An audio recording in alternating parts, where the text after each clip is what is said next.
छुट्टियाँ हर किसी को अच्छी लगती है, चाहे छात्र हो या कामकाजी व्यक्ति। यह वह समय होता है जब हम स्वयं को समय देते हैं, साथ ही परिवार के साथ मेल मिलाप करते हैं। शायद ही ऐसा कोई व्यक्ति होगा जिसको छुट्टियाँ नापसंद हो। इसी पर आधारित आज हम आपके समक्ष लेकर के आए हैं स्कूल की छुट्टियाँ पार्ट 7। जी हाँ, स्वामीनाथन एक लड़का था और यहाँ पर अप्रैल की महीने की बात हो रही है।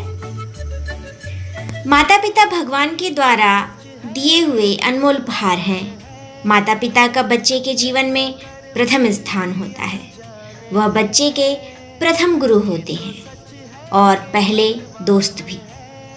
बच्चों को उचित मार्गदर्शन माता पिता व गुरु के द्वारा ही प्राप्त होता है। भले बच्चों को लगे कि वे उन्हें डांट रहे हों, लेकिन उनकी डांट में छिपा अपार स्नेह और हमें जीवन में एक सफल व्यक्ति बनाने का उद्देश्य भी होता है। तो कहानी कुछ यूँ शुरू होती है। अप्रैल में परीक्षाओं से केवल 2 सप्ताह पहले स्वामीनाथन को लगा कि पिताजी का मिजाज बहुत खराब होता जा रहा है। ये बात का बतंगड़ बनाने लगे थे, जैसे उन्होंने अचानक अपने बेटे को तंग करने का फैसला ही कर लिया हो। अगर वह दादी से गपशप कर रहा होता तो उससे कहा जाता, याद रखो परीक्षा नज़दीक है, तुम्हारी दादी इंतज़ार कर सकती हैं, लेकिन परीक्षा इंतज़ार नहीं करेगी। अगर वह माँ के पीछे पीछे भागता नजर आएगा तो उसे ढूंढवाकर पढ़ाई करने का आदेश दिया जाएगा।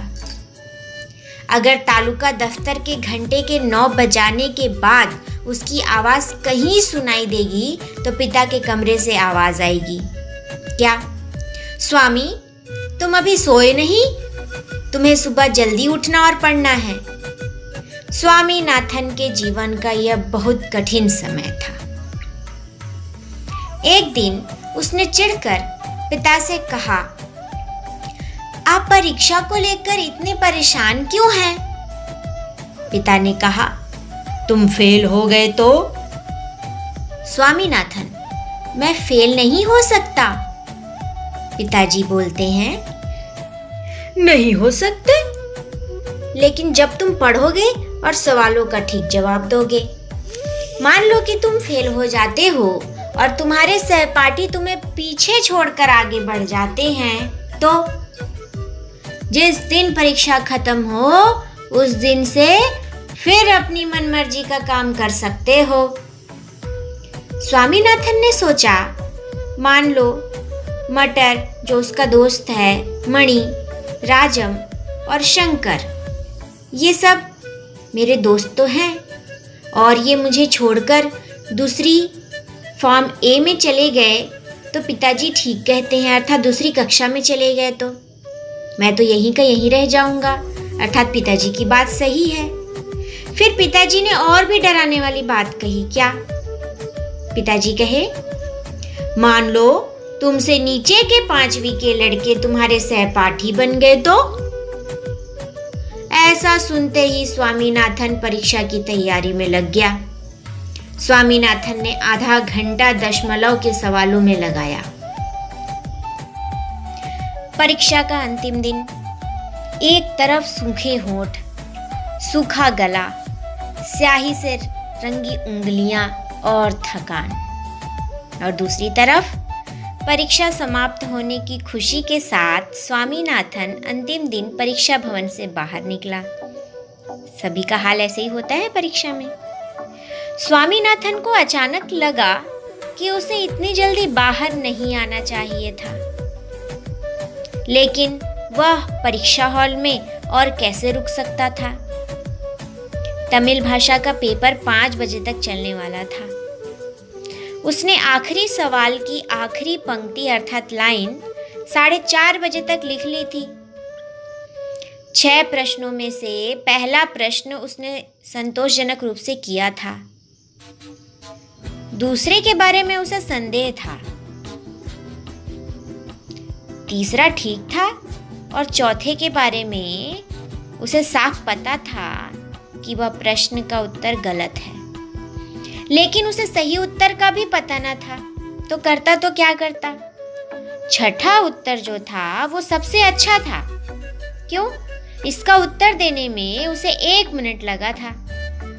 उसने यह सवाल 4:30 बजने में 2 मिनट पहले पढ़ा। 1 मिनट बाद उसने उत्तर लिखना शुरू किया और ठीक 4:30 बजे खत्म कर दिया। अब प्रश्न क्या था? प्रश्न था, ब्राह्मण और शेर की कहानी से क्या शिक्षा मिलती है। हुआ यूं कि ये कहानी उन्हें पढ़ाई गई थी कि एक ब्राह्मण तालाब के किनारे से गुजर रहा था। दूसरे किनारे से एक शेर ने उसे आवाज लगाई और उसे सोने की चूड़ी की देने की बात कही। ब्राह्मण ने पहले तो चूड़ी लेने से मना कर दिया, किंतु जब शेर ने अपने को भोला भाला और सच्चा बताया, ऐसे में तो वो था नहीं, लेकिन उसने अपने आप को भोला भाला सच्चा बताया था, तो ब्राह्मण पानी में चलकर उसके पास आ गया। इससे पहले कि वह चूड़ी लेने के लिए हाथ बढ़ाता, शेर ने उस पर झपट्टा मार दिया और वह शेर के पेट में पहुंच गया। ये कहानी थी। स्वामीनाथन ने कभी सोचा ही नहीं था कि इस कहानी में कोई शिक्षा है, लेकिन उसे लगा कि उसमें शिक्षा होनी चाहिए, क्योंकि प्रश्न पत्र में पूछा गया है। उसे यह निर्णय करने में 1 मिनट लगा कि कहानी की शिक्षा यह है कि जब शेर सोने की चूड़ी दे तो हमें नहीं लेनी चाहिए, या सोने की चूड़ी का प्यार आदमी की जान ले लेता है।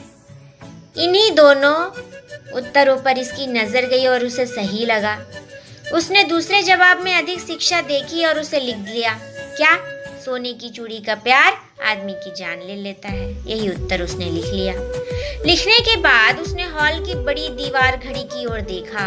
परीक्षा हॉल में एक दीवार घड़ी लगी रहती है। देखा, क्या देखा? आधा घंटा और बचा है। वह आधा घंटा यहाँ क्या करेगा? लेकिन सबसे पहले हॉल से निकलते हुए उसे अटपटा सा भी लग रहा है कि मैं पेपर देकर और निकल रहा हूँ। दूसरे लड़के भी उसकी तरह जल्दी और सही सही उत्तर क्यों नहीं दे पा रहे हैं? उसे ऐसा लग रहा था। उसे समय काटना परीक्षा हॉल में मुश्किल लगा। घंटी बजी। 2-2, 3-3 की टोलियों में लड़के परीक्षा हॉल से निकले। पिछले 3 घंटों का वातावरण जिसमें परीक्षा हो रहा था, एकाएक बदल गया। क्यों? क्योंकि परीक्षा का आखिरी दिन था। चारों ओर उत्साहपूर्ण बातचीत का माहौल था। चारों ओर कोलाहल भर गया, अर्थात शोर शराबा हो गया। आप भी करते हैं ना, परीक्षा के अंतिम दिन पेपर बनाने की कितनी जल्दी रहती है। वैसे ही यहाँ पर भी बच्चों के साथ हो रहा है। स्वामीनाथन ने एक सहपाठी से पूछा, अर्थात साथ पढ़ने वाला सहपाठी। क्या पूछा? तुमने आखिरी सवाल के जवाब में क्या लिखा? उसका साथी बोला, कौन सा? शिक्षा वाला? तुम्हें याद नहीं है? अध्यापक ने क्लास में क्या बताया था? सोने के लालच में ब्राह्मण की जान चली गई। स्वामीनाथन बोलता है, सोना वहां कहाँ था? स्वामीनाथन ने आपत्ति की, वहां तो सिर्फ सोने की चूड़ियां थी। तुमने इसका जवाब कितना लंबा दिया, बताओ? उसका साथी बोला, 1 पृष्ठ। स्वामीनाथन को यह उत्तर अच्छा नहीं लगा, क्योंकि उसके मुताबिक नहीं था। उसने तो भाई दूसरा उत्तर लिखा था। उसने सिर्फ 1 पंक्ति ही लिखी थी, 1 लाइन ही लिखी थी। उसने अपने दोस्त से कहा, क्या? तुम्हें इतना लंबा जवाब नहीं लिखना चाहिए था। थोड़ी देर बाद उसे राजम और शंकर मिले। स्वामीनाथन ने बोला, हाँ भाई, तुम लोगों को पेपर कैसा लगा? शंकर ने कहा, तुम्हें कैसा लगा? स्वामीनाथन ने बोला, बुरा नहीं था। राजम बोलता है, मुझे तमिल से ही डर लग रहा था, अब लगता है मैं बच गया। पास होने लायक नंबर तो मिल ही जाएंगे। तभी शंकर ने कहा, नहीं, ज्यादा मिलेंगे, ए क्लास। स्वामीनाथन कहने लगा, अरे सुनो। एक बेवकूफ ने शिक्षा वाले सवाल के जवाब में पूरा पृष्ठ लिख डाला है। मैंने तो 3/4 पृष्ठ ही भरा, राजम बोलता है।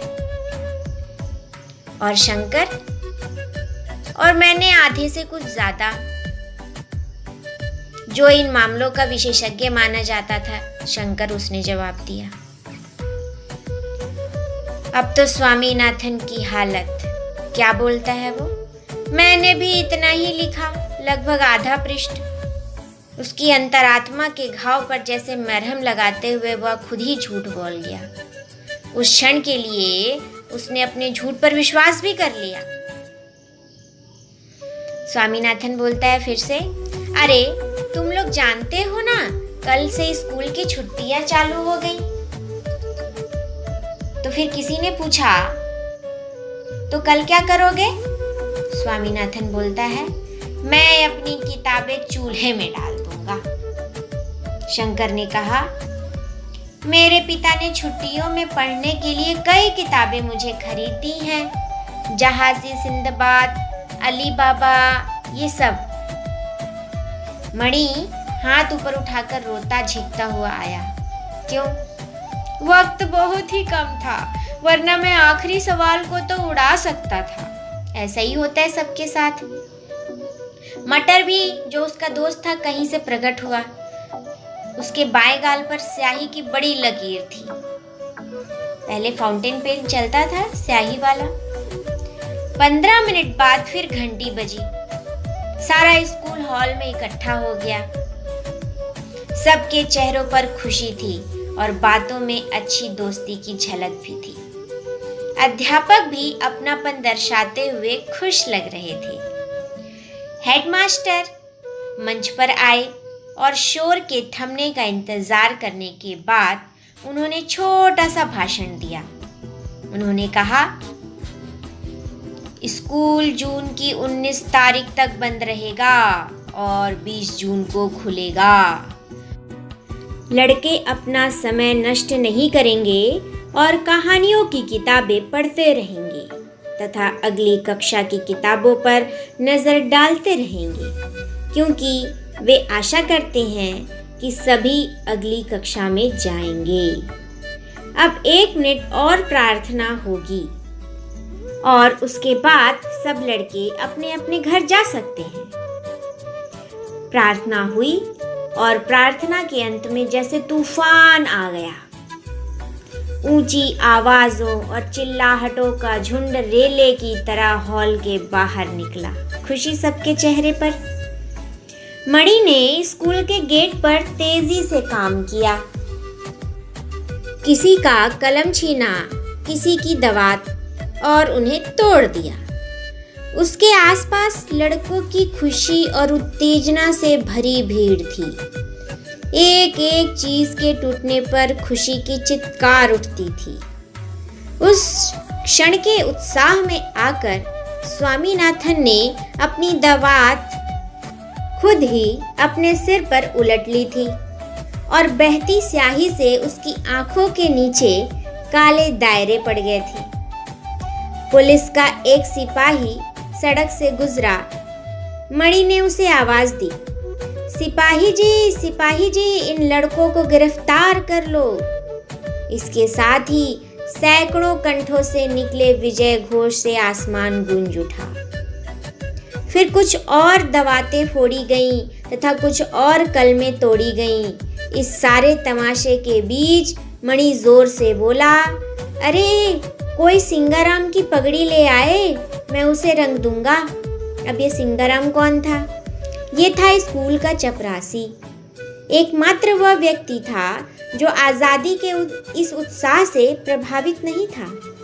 आज़ादी अर्थात बच्चों को स्वतंत्रता छुट्टी मिल गई थी। जैसे ही उसके कानों में इस चीज की भनक पड़ी कि बच्चे उसके खिलाफ योजना बना रहे हैं, वह डंडा लेकर भीड़ की तरफ दौड़ा और उधम मचाने वालों को तितर बितर कर दिया, लेकिन सिर्फ वह मजाकिया लहजे में था। वह बहुत ही दिल का अच्छा।